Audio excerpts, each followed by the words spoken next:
जय हिंद दोस्तों, स्वागत है आपका अपने यूट्यूब चैनल में। आज की इस वीडियो में हम उत्तराखंड बजट 2023-24 को डिस्कस करने वाले हैं।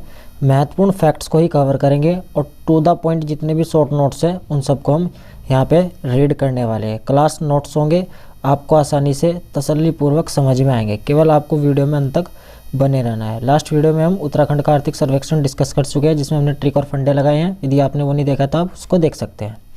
बात करते हैं उत्तराखंड बजट 2023-24 की। सबसे पहले हम बजट का अर्थ जान लेते हैं। बजट का अर्थ क्या है? ये हमारे भारतीय संविधान में बजट नाम से किसी भी चीज़ का उल्लेख नहीं हुआ है, बल्कि बजट के स्थान पर लिखा हुआ है वार्षिक वित्तीय विवरण। वार्षिक वित्तीय विवरण। जबकि बजट का अर्थ चमड़े का थैला होता है। बजट का अर्थ क्या होता है? खाली चमड़े का थैला। और बजट को भारतीय संविधान में किस नाम से रखा गया है? वार्षिक वित्तीय विवरण, जो हमें भारतीय संविधान का अनुच्छेद 112 बताता है। यानी कि हम सीधा डायरेक्टली इनडायरेक्टली बोल सकते हैं कि जो बजट है वो भारतीय संविधान के अनुच्छेद 112 में उल्लेखित है। बजट किस नाम से है? वार्षिक वित्तीय विवरण के नाम से है। तो जब भारतीय बजट है तो राज्य का भी बजट होगा। तो राज्य बजट भारत के संविधान में किस अनुच्छेद में है? तो अनुच्छेद 202। 112 में भारत का है, यानी कि केंद्र में है। और यदि मैं इसमें 90 प्लस कर देता हूँ तो 202 आता है। एक फंडा होता है, कुछ आर्टिकल ऐसे होते हैं जो केंद्र के बाद सीधे राज्य पे आते हैं, तो उसमें 90 प्लस का रूल या 89 प्लस का रूल लगाया जाता है। तो भारतीय संविधान की वीडियो में आप जाकर उस ट्रिक को देख सकते हैं। तो आर्टिकल 202 में राज्य के बजट का उल्लेख मिलता है। अब यदि आपसे पूछे कि जो बजट सत्र होता है वो कब से कब तक रहेगा? 1 अप्रैल से 31 मार्च तक राज्य बजट चलता है। 1 अप्रैल से 31 मार्च तक फाइनेंशियल ईयर भी इसको बोलते हैं। शून्य आधारित बजट कब प्रारंभ हुआ? शून्य आधारित बजट भारत में 1970 में प्रारंभ होता है और लागू इसको 1986 में किया जाता है। तो शून्य आधारित बजट 7 में, शून्य आधारित बजट 70 में और लागू होता है 86 में। यदि बात करें जेंडर बजट की, जेंडर बजट भारत में कब आता है? तो इसके लिए आपको क्या चीज़ें ध्यान रखनी है। भारत में जो जेंडर बजट है वो 2005 और 6 में आता है, और जबकि उत्तराखंड में 2007-8 में जो है शुरू होता है। जेंडर बजट होता क्या है? जेंडर का मतलब आप समझते हैं, यानी कि लिंग पर आधारित है। संसाधनों तथा कार्यों का आवंटन लिंग यानी कि जेंडर के आधार पर किया जाता है। यानी कि महिलाओं के लिए जेंडर के आधार पर विशेष सुविधाएं, विशेष योजनाएं चलाई जाती हैं, जिनको हम जेंडर बजट के अंतर्गत पढ़ते हैं। अब जेंडर बजट को याद कैसे करना है आपको? जेंडर बजट भारत में कब आया? तो आप ध्यान रखेंगे जेंडर 5, 6, 7, 8। तो 5, 6 भारत में है, 7, 8 उत्तराखंड में है। तो 7, 8 में उत्तराखंड में, 5, 6 भारत में है। आप इसको अच्छे से ध्यान रख सकते हैं, क्योंकि इसके लिए फंडा भी है ना। जय बनना है तो कैसे बनना है? जैसे 5 क्या करते थे, तो 5, 6 भारत ध्यान रखेंगे। उसके बाद 7, 8 कहाँ ध्यान रखेंगे आप? उत्तराखंड में ध्यान रखेंगे जेंडर बजट। अब वित्त आयोग के बारे में बात करते हैं। वित्त आयोग का बहुत ही महत्वपूर्ण रोल होता है। वित्त आयोग आर्टिकल नंबर 280 में उल्लेख किया गया है। इसका गठन राष्ट्रपति करता है और 5 वर्षों के लिए किया जाता है। वित्त आयोग ये भारत सरकार के लिए। इसका काम क्या है? इसका काम जो टैक्स इकट्ठा होता है उस टैक्स को केंद्र और राज्यों के बीच बंटवारा करने का काम वित्त आयोग का होता है। तो 15वां वित्त आयोग चल रहा है। 15वें वित्त आयोग के वर्तमान अध्यक्ष NK सिंह है, नरेंद्र कुमार सिंह है। 15वें जो वित्त आयोग है इसके द्वारा सिफारिश की गई थी। सिफारिश इस प्रकार थी कि राज्यों की जो हिस्सेदारी होगी वो अब 42% की जगह 41% होगी। इंपॉर्टेंट पॉइंट है, ध्यान रखेंगे। कितने परसेंट रह जाएगी अब हिस्सेदारी? 41% होगी। इंपॉर्टेंट है। राज्य वित्त आयोग, जिस प्रकार केंद्र में वित्त आयोग चल रहा है उसी प्रकार राज्य वित्त आयोग है। ये 280 है और राज्य वित्त आयोग का गठन 243 आई के तहत किया गया है। राज्य वित्त आयोग 243 आई। अब राज्य वित्त आयोग को कैसे ध्यान रखना है? आई मतलब इनकम, और वित्त भी क्या करता है? इनकम का बंटवारा कर रहा है। ये समझ लो, ऐसे समझ सकते हैं। इनकम आई वाले में कौन सा है? 2, 4, 3 जोड़ोगे तो कितना आएगा? 9। आई कितने पे आता है? 9 पे। तो 2, 4, 3 कितना हो गया? 9 जोड़ के कितना आएगा आई पे? तो 243 आई राज्य वित्त आयोग का गठन होता है। राज्य वित्त आयोग का गठन कौन करेगा? राज्यपाल 5 वर्षों के लिए करेगा। 15 मार्च, अब डाटा जाएगा उत्तराखंड पे। 15 मार्च 2023, यानी कि आर्थिक सर्वेक्षण 14 मार्च को आता है और उसके एक दिन बाद बजट पेश किया जाता है 15 मार्च 2023 को। राज्य के जो वित्त मंत्री है प्रेमचंद्र अग्रवाल द्वारा जो ये बजट पेश करा जाता है। भराड़ीसैंण विधानसभा है, गैरसैंण चमोली में इसको पेश किया गया है। कब किया गया है? 15 मार्च 2023 को।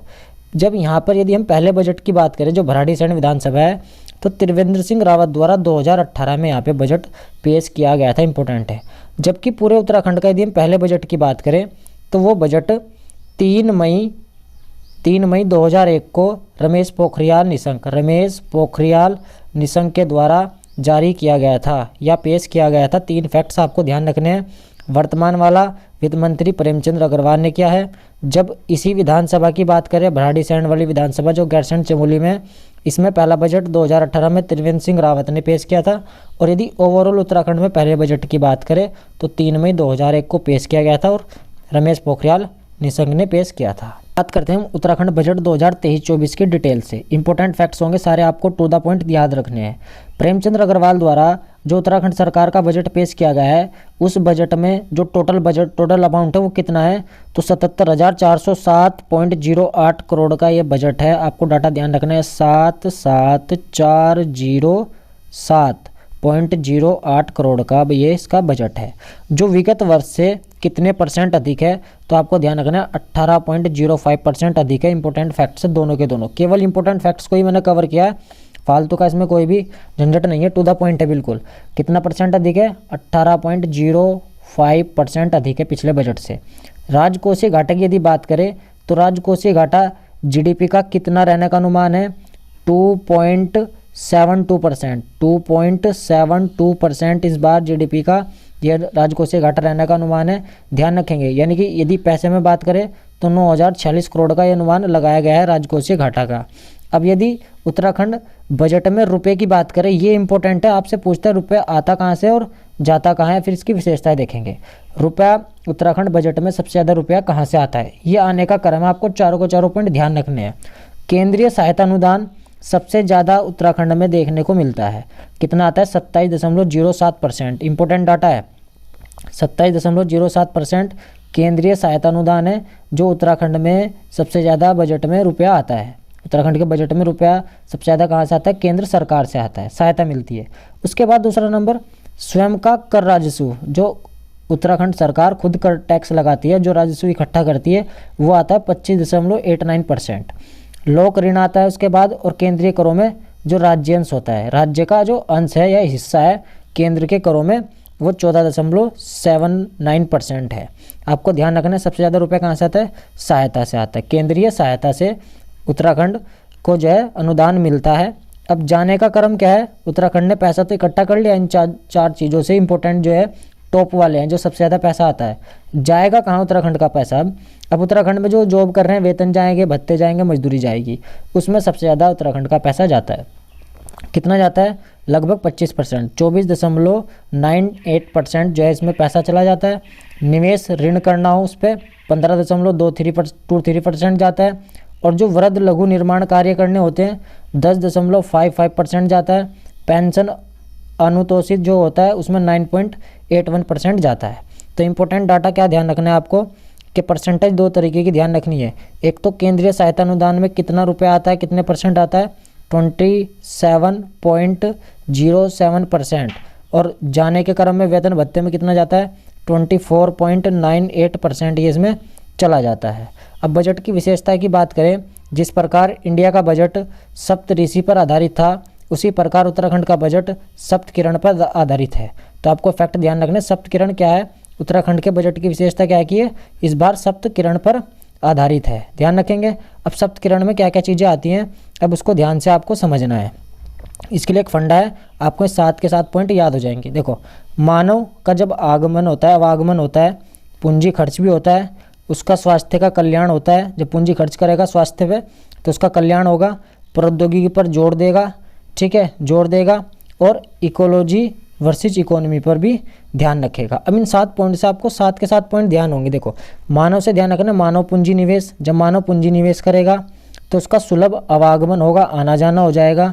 पूंजीगत खर्च करेगा तो स्वास्थ्य सेवा सुलभता से मिलेगी, उसका कल्याण होगा। प्रौद्योगिकी पर जोर देगा और इकोलॉजी वर्सेस इकोनॉमी पर भी ध्यान देगा। मानव पूंजी निवेश से मतलब जो पोषण, शिक्षा, ट्रेनिंग का माहौल है उसको जनरेट करा जाएगा। सुलभ आवागमन के लिए सड़कें, आपके वायुयान और रेलवे को मजबूत किया जाएगा। पूंजीगत खर्च भविष्य को ध्यान में रखकर किया जाएगा कि हमें क्या खरीदना है क्या नहीं खरीदना है। स्वास्थ्य सेवा सुलभता से मतलब सस्ते इलाज का प्रावधान किया जाएगा। समग्र कल्याण से मतलब अंतिम छोर तक व्यक्ति को जो है सुविधाएं पहुंचाना है। प्रौद्योगिकी यानी कि टेक्नोलॉजी पर विशेष ध्यान जाएगा। और इकोलॉजी वर्सेज इकोनॉमी यानी कि इकोलॉजी के साथ साथ इन्वायरमेंट का भी जो है प्रॉपर ध्यान रखा जाएगा। सप्तकिरण आपको इंपॉर्टेंट है, ध्यान रखना है। क्वेश्चन इस प्रकार पूछ सकता है कि बताइए उत्तराखंड के बजट में सप्तकिरण में निम्न में से कौन सा शामिल नहीं है। तो आपको वहाँ पर 4 ऑप्शन दिए जाएंगे, किसी एक को उसमें घुमा फिरा के आपको जो है वो क्वेश्चन पूछ देगा। फिर उसके बाद इंपॉर्टेंट फैक्ट्स में और उत्तराखंड @25 का मतलब क्या है। तो उत्तराखंड @25 का मतलब उत्तराखंड राज्य को सर्वश्रेष्ठ राज्य बनाने का लक्ष्य कब का है, 2025 का है। आर्थिक सर्वेक्षण में मैंने कराया है। उत्तराखंड राजकोषीय उत्तरदायित्व और बजट प्रबंधन अधिनियम कब का है। तो ये आपका प्रबंधन अधिनियम है 27 अक्टूबर 2005 का है। इंपॉर्टेंट इसलिए है क्योंकि इसमें हाल ही में संशोधन हो चुके हैं 2 बार, 2016 और 23 में। तो आपसे पूछ सकते हैं कि प्रबंधन अधिनियम कब का है, तो आपको ध्यान रखना है 27 अक्टूबर 2005 का है। 27 अक्टूबर 2005 का है। नेक्स्ट है राज्य पर वर्तमान कर्जा कितना है। अब देखो कर्जा कितना आ चुका है, 68,844 करोड़ का ये कर्जा है। और ये अनुमान लगाया गया है कि 31 मार्च 2024 तक ये राज्य के बजट के बराबर हो जाएगा। यानी कि राज्य का बजट कितना है, 77,407.08 करोड़। तो यानी कि कर्जा 68,000 से 77,000 पर पहुंच जाएगा। यानी कि कर्जा बढ़ जाएगा कब तक, 2024 तक। जलवायु परिवर्तन के लिए पहली बार बजट में एक प्रावधान किया गया है कि जो पूंजीगत व्यय है उस व्यय का कितना प्रावधान किया गया है, 0.5% हम किस पे लगाएंगे, जलवायु परिवर्तन पर लगाएंगे। जलवायु परिवर्तन जो हो रहे हैं उनको ध्यान में रखकर बजट पर जो बजट में इनका प्रावधान किया गया है कि पूंजीगत व्यय का 0.5% खर्च किया जाएगा। और इन्होंने प्रावधान किया कि 6 एरोमा पार्क बनाएंगे, 50,000 पॉली हाउस बनेंगे। तो 6 एरोमा पार्क कहाँ कहाँ पे बनेंगे, आप इनको एक बार नज़र में जो है रिकॉल कर सकते हैं। आगामी 3 वर्षों में फसल विशेष आधारित 6 एरोमा जो वैलियाँ हैं उन कार्यक्रमों को जो है ये तैयार करने वाले हैं। जैसे हरिद्वार में बनेंगे लेमन ग्रास और मिंट वैली, नैनीताल चंपावत में सिनामन वैली, चमोली अल्मोड़ा में डेमस्क गुलाब वैली, उधम सिंह नगर में मिंट वैली, पिथौरागढ़ में तिमूर वैली, पौड़ी में लेमन ग्रास वैली।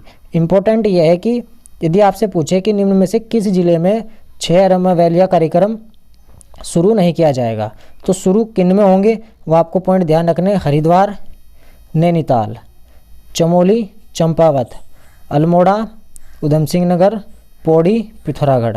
तो आप इसको आसानी से याद रख सकते हैं। आप APP ऐप याद करो, अल्मोड़ा में भी है, पौड़ी में है, पिथौरागढ़ में है, ऐप याद हो जाएगा। उसके बाद UNCC NCC पढ़ते हैं ना, जैसे NCC उधम सिंह नगर, नैनीताल, चमोली, चंपावत और S से आपका ये हरिद्वार। ये आपके सारे एरोमा वैली जहाँ स्थापित की जाएंगी वे जिले हैं। अब जेंडर बजट में बढ़ोतरी की गई है। जेंडर बजट आपको मैं बता चुका हूँ, जैसे मैंने जा लिखा था ना 5, तो 2005-6 में तो पूरे जो है देश में लागू होता है और उसके बाद 7-8 में उत्तराखंड में लागू होता है। तो ये डाटा था, बढ़ोतरी हुई है। इस बार बढ़ोतरी होकर 13,920.12 करोड़ रुपए की जेंडर बजट में बढ़ोतरी जो आई है, ये टोटल बजट है, बढ़ोतरी हुई है। अब इसमें पहले कितना था, 13,771 करोड़ था। यदि आपसे पूछे कि सबसे ज़्यादा पैसा किस पर लगाया गया है, तो जेंडर बजट में लगाया गया है। जोशीमठ आपदा के लिए 1,000 करोड़।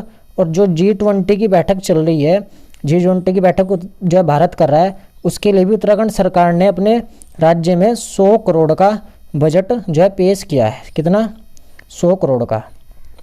शिक्षा, खेल, युवा कल्याण के लिए 10,459 करोड़ का, यानी कि इंपॉर्टेंट है, ध्यान रखना है, इस विभाग में सबसे ज़्यादा पैसा जाएगा। साइकिल योजना के जो बालिकाओं के लिए है उसमें 15,000 करोड़ रुपए का प्रावधान है। PM आवास योजना जिसमें उत्तराखंड का स्थान तीसरा रहा है, उसमें 319 करोड़ का प्रावधान किया गया है। राष्ट्रीय स्वास्थ्य मिशन में 777 करोड़ का, ग्राम पंचायत स्तर पर 295 करोड़, क्षेत्र पंचायत 114 करोड़ और जिला पंचायत 245 करोड़। तो ग्राम पंचायत में ज़्यादा है, 295 करोड़। फिर उसके बाद क्षेत्र में 114 और जिले में 245 करोड़ का प्रावधान किया गया है। इंपॉर्टेंट है। अब इसमें से जो अदर होंगे ना, जैसे जिन योजनाओं के लिए आयोग ने बजट पेश किया है तो उसका बजट नहीं पूछेगा आपसे कितना करोड़ रुपए गया है। तो अब हम अगली वीडियो में जो हमारी योजनाएं होंगी उन योजनाओं को ध्यान में रखकर उनका संबंध किससे है, कब जारी हुई हैं, उन सबको ट्रिक और फंडे के साथ कवर करना होगा। आज की वीडियो में हमारे बजट में इतना ही। यदि आर्थिक सर्वेक्षण नहीं देखा है तो आप उसे एक बार रिकॉल कर लेंगे, वीडियो प्लेलिस्ट में पड़ी हुई है। यदि चैनल पर है तो चैनल को सब्सक्राइब कर लें, टेलीग्राम पर जुड़े, FB पेज पर जुड़े, व्हाट्सएप पे आप हमें PDF के लिए SMS कमेंट कर सकते हैं। फिर मिलते हैं नेक्स्ट वीडियो में, तब तक के लिए जय हिंद, जय भारत।